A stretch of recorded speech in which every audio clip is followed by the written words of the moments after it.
We always talk and hear about free will. We talk about desires, we talk about making choices, we talk about how we deserve the opportunity to make choices.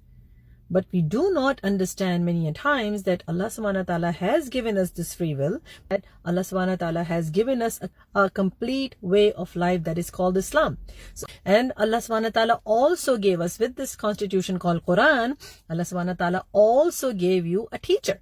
Our last beloved Prophet of Allah subhanahu wa ta'ala, Prophet Muhammad sallallahu alaihi wasallam, was sent to us as a teacher, explaining this Quran, Allah's word, the book, the best book, the only book that guides the human beings towards Allah's pleasure.